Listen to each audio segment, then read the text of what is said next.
Bom, vamos iniciar então a consideração 7 da lição 1, né? Acho que eu já devo ter falado, né? Esse curso de inglês, né? É um curso de inglês estrutural, né? Na verdade é uma necessidade do aprendizado do inglês, né? Infelizmente, acho que através dos anos, né? Principalmente a partir da década de 70, né? Eu cheguei a ver isso, né? Houve uma supervalorização da conversação, supervalorização da conversação, da free conversation, a partir de método, tá? Free conversation, a conversação é essencial, né? A gente precisa, obviamente, disso, né? Mas a gente deve lembrar que o idioma, ele é uma composição de 4 elementos, né? De expressão do idioma, né? O idioma se expressa em 4 elementos, né?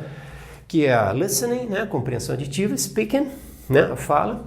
E eu tenho 2 elementos que são muito relegados a um plano inferior, que é o writing, escrever, e reading, que é ler, né? Então eu preciso aprender a falar, a entender o que os outros falam, preciso aprender a ler e a escrever no idioma estrangeiro, né? Eu digo que existe uma supervalorização em relação à fala, porque as pessoas pensam que eu sei falar, eu sei inglês, né? Em parte isso é verdade, mas é incompleto, eu preciso de mais, né? Então, existem 2 habilidades, né, dentro do idioma, são as habilidades faladas, habilidades ativas, né, são aquelas que eu produzo, ou seja, habilidades ativas do idioma são quando eu produzo o idioma, ou seja, quando eu falo, eu estou produzindo, e quando eu escrevo, que eu também estou produzindo. E tem 2 habilidades passivas, são aquelas habilidades quando eu recebo o idioma, né? Ou seja, quando eu ouço as pessoas, quando eu estou escutando uma pessoa, né, ela está falando nesse idioma, ela está falando inglês comigo, eu preciso entender, eu estou recebendo, então é uma habilidade passiva de compreensão, e quando eu estou lendo o que alguém outro escreveu. Então, a gente tem essas 2 linhas, né, habilidades ativas e habilidades passivas do idioma. Um bom idioma, um bom aprendizado tem que envolver as 4 habilidades, né? As habilidades são essenciais, porque sem elas o idioma não aparece. Mas tem algo, né, que está por baixo dessas 4 habilidades. Né? Essas habilidades, em verdade, elas ocorrem, mas elas estão o quê? Elas estão fundamentadas na estruturação do idioma. A estruturação do idioma não é vista, a gente não enxerga, a gente enxerga a expressão do idioma, né? Mas seria muita inocência, para não chamar de outra forma, eu achar que uma casa é só a parte que eu vejo. Eu olho para uma casa e só vejo, né, uma parte que se projeta a partir, né, do plano ali da terra, né? E a mesma coisa se eu ver uma árvore, eu penso que a árvore é só aquilo que eu vejo. Não, tem raízes fincadas lá embaixo, né, muitas vezes muito profundas e muito extensas, e a fundação ali certa da casa. E é isso que é um problemão no aprendizado de idiomas, né? Porque se vende como se fosse só a casa, não tem que fazer mais nada. Ou seja, as habilidades ativas e passivas, né, do speaking, listening, writing and reading, elas estão estruturadas. Então a gente precisa entender a estrutura do idioma, tá? A gente tem as estruturas oracionais, a gente tem que conhecer, né, um enquadramento de quais são os tempos verbais, né, que eu tenho dentro do idioma. E para isso, muitas vezes, né, eu costumo dizer que um idioma, né, que a gente estude, que a gente tenha a pretensão de aprendizado e domínio, para isso, eu preciso dar uma olhadinha no meu próprio idioma. Muito do que eu não consigo fazer é falta de percepção do meu idioma, é falta de consciência do meu próprio idioma. Como aqui, né, nós brasileiros, né, temos a língua portuguesa como idioma, né, nativo, eu preciso olhar um pouco o meu idioma, né? Caso contrário, eu vou constituir um idioma estrangeiro precário. A grande verdade é essa, né? É só estudar mais um pouco, vocês mesmos enxergam isso, né? Que a maioria do que a gente vê, as pessoas falando inglês, né, são processos de aprendizado precários. Não vai muito longe. Eu sempre costumo falar, olha, pedir café na padaria em inglês é muito simples. Agora, apresentar um projeto, né, para a banca ali de chefes, né, ou de clientes, se você tem que, vamos dizer assim, fazer uma defesa de uma tese, né, se você tem que falar bem ou escrever um e-mail que realmente se justifique, já que o cliente está reclamando, né, eu preciso de um rebuscamento maior. Por isso que eu preciso da estrutura do idioma que eu estudo e pelo menos alguma percepção do meu idioma nativo, porque aí sim cria o necessário atrito, né? O idioma sozinho, ele me parece como um barco vagando sem direção. Quando você começa a atrelar o seu idioma, a percepção do seu idioma nativo junto ao idioma estrangeiro, ali tem certo conflito, né? Existem as analogias, as comparações que só fazem crescer a percepção, né, o conhecimento e o desenvolvimento da habilidade fica mais fácil. Então, o que a gente vai ver na consideração 7, tá? Na consideração 7, a gente dá uma olhadinha, nada profundo, sobre a estrutura verbal da língua portuguesa, né? Então, isso está na apostila também. O que a gente precisa, né, ter consciência em relação à estruturação da língua portuguesa, né? A gente precisa disso porque a gente vai fazer o método comparativo com as estruturações verbais do inglês. Ou seja, o que eu estou querendo dizer com isso? Eu preciso ter um tempo verbal da língua portuguesa, eu preciso ver alguns comparativos que eu tenho na língua inglesa, né? Então eu vou ver que a maioria dos tempos vai ter uma correspondência exata, ou seja, eu tenho um tempo verbal aqui, eu tenho um simple present aqui no inglês, eu tenho um presente do indicativo em português, tá? Eu vou ter que fazer esses comparativos, porque aí você mapeia tudo. Você vai mapear a estrutura da língua portuguesa e mapear a estrutura verbal, ou seja, estamos falando de verbos, a estrutura verbal da língua inglesa. Então, começando por português, a gente precisa lembrar uma coisa. A estrutura verbal da língua portuguesa, ela é um enquadramento específico e ela está o quê? Ela está constituída de modos, né? Por exemplo, modo indicativo, modo subjuntivo, modo imperativo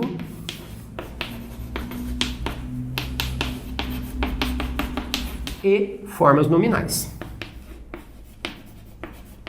que a gente estudou no início da lição 1, né? Na primeira consideração da lição 1. Bom, eu sempre digo que quando eu preciso ensinar, ou quando eu tenho de ensinar, eventualmente, língua portuguesa para um falante de língua inglesa, né? Eu não vou começar com frases feitas, clichês de fala. Não, eu preciso, a primeira e mais importante coisa é que eu saiba como me apresentar, falar o meu nome. Sim, claro que é importante, mas é muito pouco. Né? Não vai muito longe, né? Necessário, mas é mínimo, né? Que grande dificuldade intelectual, mental eu vou ter para ensinar ou para aprender como eu falo meu nome ou como eu me apresento em idioma estrangeiro? É muito pouco, né? Um pontinho lá de memória é suficiente para que eu aprenda isso, né? Então, o que acontece? Quando eu tenho de ensinar, né, língua portuguesa para um falante de língua inglesa ou para um estrangeiro, eu falo, olha, melhor começar, né, pela estrutura verbal da língua portuguesa, que é um ponto mais difícil, principalmente para quem fala inglês, né? Então, o que acontece para nós? Os verbos na língua portuguesa estão estruturados aqui, né, no modo indicativo, no modo subjuntivo, imperativo e tal, nas formas nominais, né, que são, a gente já discutiu isso, por enquanto infinitivo, porque são basicamente 3, né, alguns tendem a chamar isso como 4, né, que a gente falou um pouquinho do participio presente, mas basicamente é infinitivo, gerúndio e participio passado, tá? Bom, o que eu tenho que aprender sobre os verbos na língua portuguesa? Eu tenho que aprender modo indicativo. O que é modo indicativo? Bom, o que é modo, né?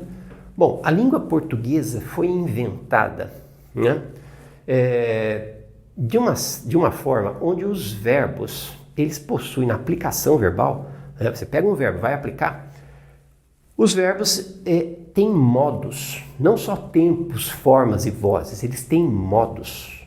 E basicamente a gente tem que ficar alerta sobre 2 modos, né? Porque um deles é muito fácil. Né? Então, o que é um modo? Um modo é exatamente isso. É a maneira pela qual o verbo se expressa. Então, quando eu vou utilizar um verbo na língua portuguesa, eu posso utilizar, né? Pegar essa palavra, o verbo, aplicar num tempo, e esse tempo vai estar num modo. Então, presente, passado, futuro, qualquer que seja o tempo, ele vai, antes de tudo, estar num modo. Então, o que é um modo? O modo é a maneira pela qual o verbo se expressa. E o que é modo indicativo? O que então expressa o modo, no caso indicativo? Indicativo você tem que lembrar do indicador, né? Modo indicativo é quando o verbo conjugado num tempo expressa uma ação externa, uma ação objetiva, uma ação material que pode ser comprovada facilmente por qualquer um que queira ir lá verificar. Então eu estou dizendo para você, olha, ela trabalha lá. Ela fala muito. Eles brigam o tempo todo. O sol nasce todas as manhãs. O que é isso? Isso é modo indicativo.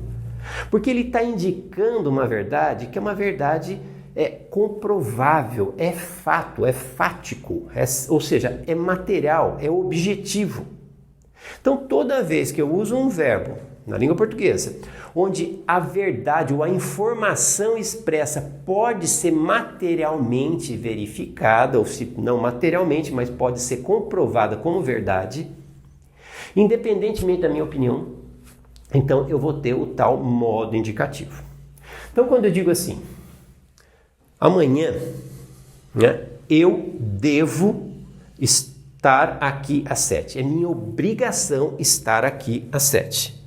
Então, falando para você, se você estiver aqui amanhã às 7, você vai verificar que eu estarei aqui porque eu devo estar aqui. Isso não é uma suposição, tá? Estou falando que é uma obrigação. Eu devo estar às 7, como eu devo pagar as contas. Então, quando eu digo eu trabalho aqui, eu estou indicando a você que isso é uma verdade. Isso é uma verdade materialmente comprovável. Você pode ir lá esperar no portão da empresa e olhar que está às 7, 8 ou 9 horas, não sei, eu estarei lá, né, para trabalhar. Ou seja, uma verdade facilmente verificável, uma verdade indicativa. Olha, vai lá ver, meu dedo está apontando para lá. Então isso é um modo indicativo quando eu uso um verbo. Então quando eu digo, como eu já utilizei os exemplos, falar, eu estudo inglês. Tem como você ver? Sim, você vai lá, olha que está no meu quarto lá, eu estou sentado na mesa estudando. Eu estudo inglês. Ela trabalha aqui. Vai lá ver. Indicativo. Né? Tá fácil de comprovar. Né? Eles se amam. Né? É algo que, por exemplo, está acontecendo no nível interno. Sim, mas você pode, né, ter isso como uma verdade expressa por eles mesmos até. Então, o modo indicativo, como eu falei, expressa verdades, né, materiais, objetivas, né, comprováveis, né, e que expressam, né, muitas vezes até verdades que a gente costuma dizer como verdades imutáveis, né, supostamente imutáveis, né, principalmente se está no presente, né, no presente indicativo. Bom, o modo indicativo, que, como eu disse, expressa essas, né, verdades facilmente comprováveis, né, ou pelo menos comprováveis, que você pode efetivamente saber que é verdade, né? Esse modo indicativo ele possui 6 tempos verbais. Então, na língua portuguesa, né, a estruturação do verbo. Então, o que a gente está fazendo nessa consideração 7 é trazendo para nós a estruturação verbal. Né? Como é que o verbo na língua portuguesa funciona? Eu tenho um verbo qualquer que seja. Como é que eu aplico esse verbo? Né? Então, o que eu estou dizendo para vocês é a estrutura. Eu aplico esse verbo em modo indicativo. Eu aplico o verbo em modo subjuntivo, imperativo e em formas nominais. Isso é a aplicação. O verbo vai ocorrer a partir disso. Então, o que a gente está fazendo? A gente está enquadrando o verbo na língua portuguesa. Está dizendo para você quais são os limites, né? Ou seja, o escopo, o uso, onde que começa e onde que termina a aplicação verbal da língua portuguesa em termos de tempos, de modos, né, de formas, né, de vozes. Por enquanto, a gente tem falado muito sobre tempo e forma, mas aqui eu estou trazendo, não em inglês, mas em português, o outro item, que é um modo, né? Então, quando eu trabalho, ele ganha muito dinheiro, ele trabalhou, ele trabalhava, eu trabalharei, ela trabalharia, ela trabalhara, ou tinha trabalhado, havia trabalhado. Nós temos 6 tempos verbais no modo indicativo.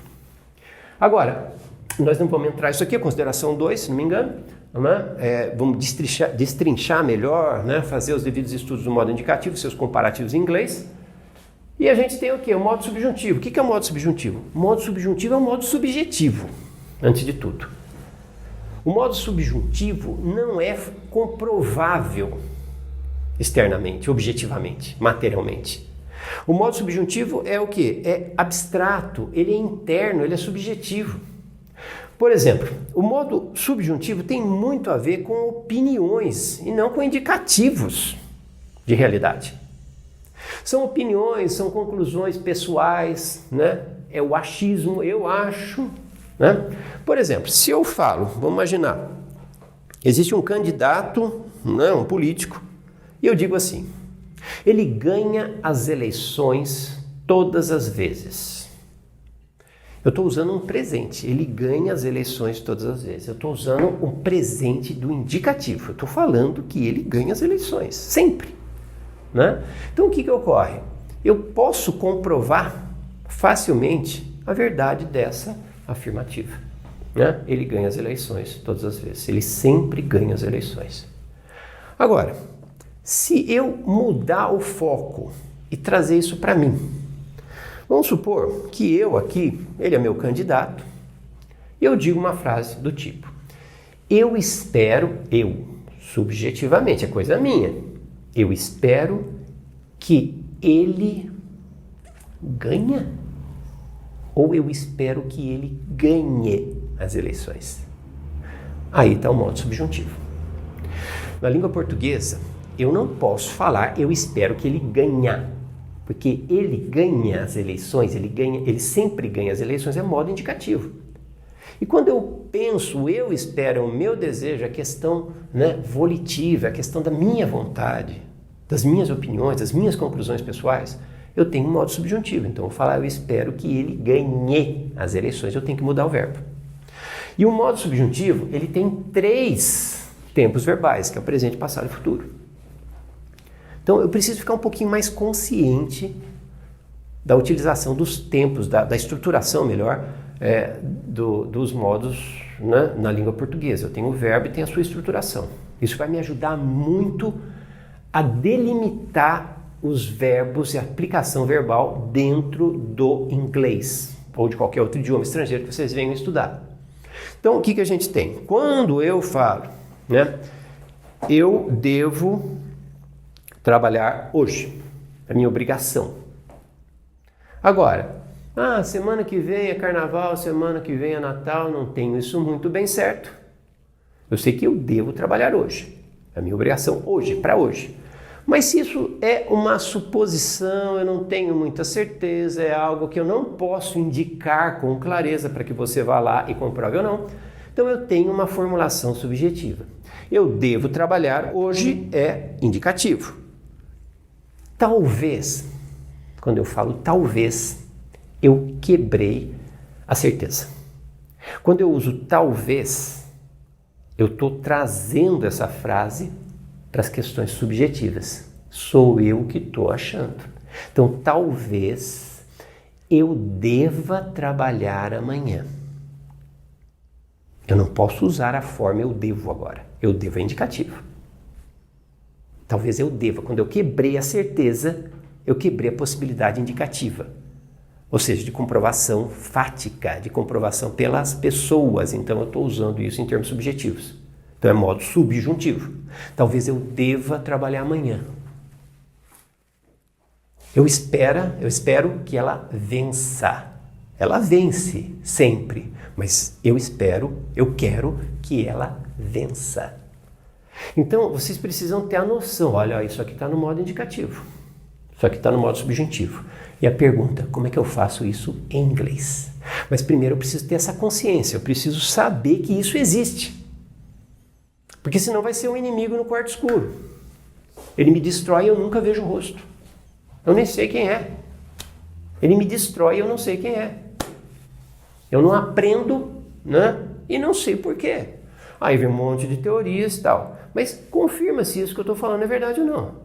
Você consegue enriquecer o seu idioma estrangeiro, o inglês, a partir do quê? Do conhecimento de língua portuguesa? É claro que sim. Eu posso estudar só português? Claro, pode estudar português, não precisa estudar outro idioma estrangeiro, mas se você quiser utilizar inglês num nível que seja um nível profissional, um nível cultural elevado, não funcional, não aquele dia a dia, você está na loja quer comprar alguma coisa, você está no restaurante quer comer alguma coisa, isso é muito fácil. Praticamente a gente não precisa de estudo para isso, precisa de um pouquinho, né, um HDzinho lá, né, que comporte certa memória. Né? Agora, a estruturação real do aprendizado que possa te, né, lançar para domínio real do idioma, né, aí eu preciso pensar mais, eu preciso me esforçar mais. E uma das questões é a própria língua portuguesa, a nossa língua nativa. Então, eu tenho modo indicativo, expressa, né, o externo comprovável. O modo subjuntivo, eu não vou conseguir provar, eu vou ter isso só comigo. Né? Talvez ela pense que eu venha amanhã. Talvez ela pense que eu venha. Ela pensa, eu venho. Não, mas tenho duas possibilidades subjuntivas. Talvez quebrou a certeza, a possibilidade indicativa, material. Vai lá e vê. Não, indicativo é isso. Não, subjuntivo é comigo. Talvez, eu não tenho certeza. Talvez ela pense, não ela pensa. Talvez ela pense que eu venha amanhã. Certo? Eu mudei o verbo, que eu venha. Eu venho aqui todos os dias. Não, é que eu venha. Modo subjuntivo. Né? Dentro do objetivo desse curso, na verdade, é só algumas apresentações de tópicos de língua portuguesa, mas eu sempre aconselho todo mundo. Né? Não importa se você seja engenheiro, físico, sei lá, biólogo ou estudante de letras. Não importa. Se você quiser aprender bem o idioma estrangeiro, faça o devido atrito, a devida confrontação, né, em relação ao idioma estrangeiro que você quer aprender e o seu idioma nativo. Isso vai ajudar muito. A maioria das pessoas não faz isso, né, por preguiça ou por falta de apresentação. Mas é super importante que haja, né, uma consciência maior. E veja bem, então, modo indicativo, modo subjuntivo. Modo indicativo a gente tem 6 tempos, modo subjuntivo a gente tem 3 tempos. O modo imperativo é o modo da ordem, né? O imperador que manda. É o modo da ordem, que existe uma ordem, né? Um poder de mando, né?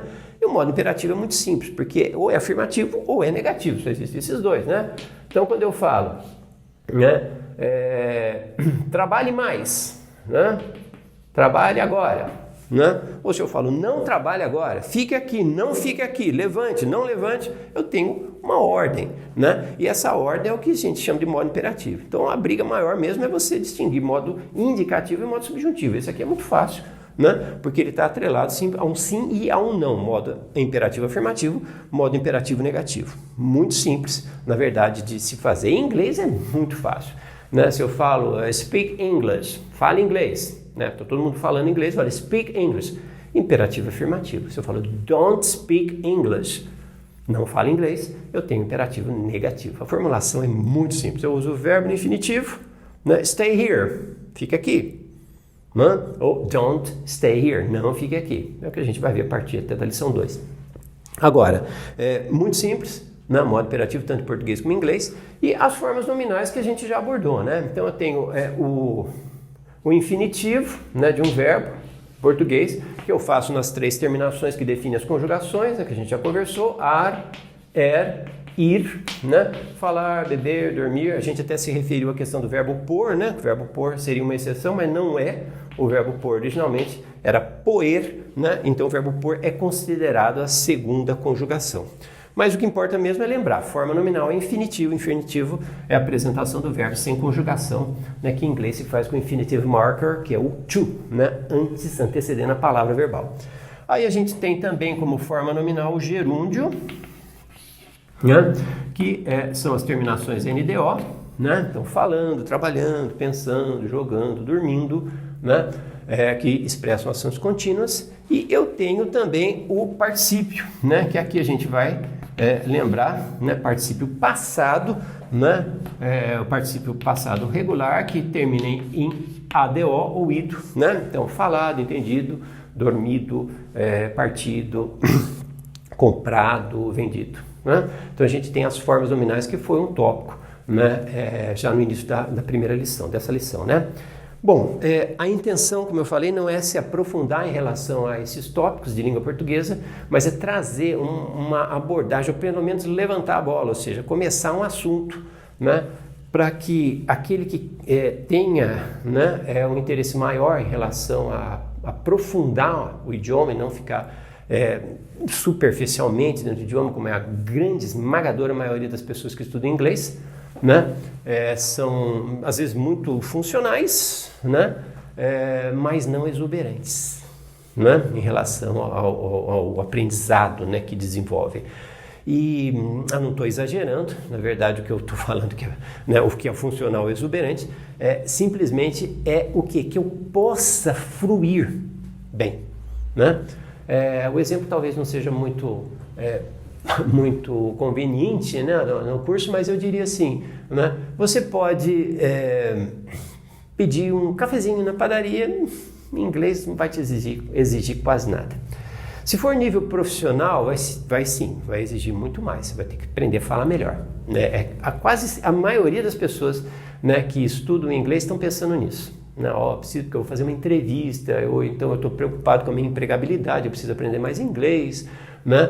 Inglês é muito pedido e tal, e assim vai, né?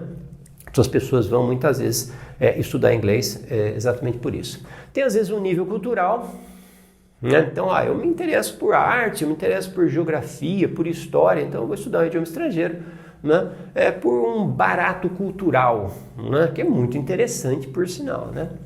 E às vezes, né, como eu estava dizendo, a questão da exuberância, né, é quando eu consigo dominar o idioma, né, basicamente em todos os níveis, né, até para escrever e escrever bem, né? Se você, por exemplo, né, arruma uma namorada, né, uma namorada estrangeira, basicamente, se ela for uma pessoa inteligente, você vai precisar de um idioma mais rebuscado para expressar os seus sentimentos, para que você possa expressar o que você é e quais as suas expectativas diante de uma pessoa, em relação a uma pessoa. Aí, o idioma tem que ser mais refinado, mais sofisticado, mais inteligente.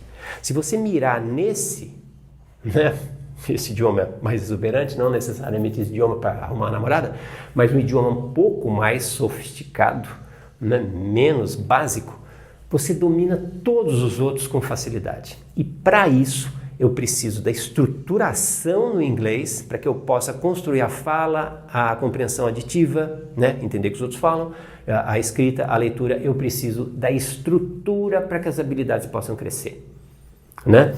E, como último tópico, como eu falei, é aconselhável, por isso sim, nesse curso, né, a gente aborda esses temas, né, de língua portuguesa, é aconselhável que você faça um comparativo entre o teu idioma e o idioma que você está estudando, que para nós é língua inglesa. Isso vai ajudar enormemente, né, o teu desenvolvimento do inglês. Bom, a lição 1 acaba aqui, né, dentro dessas 7 considerações, né?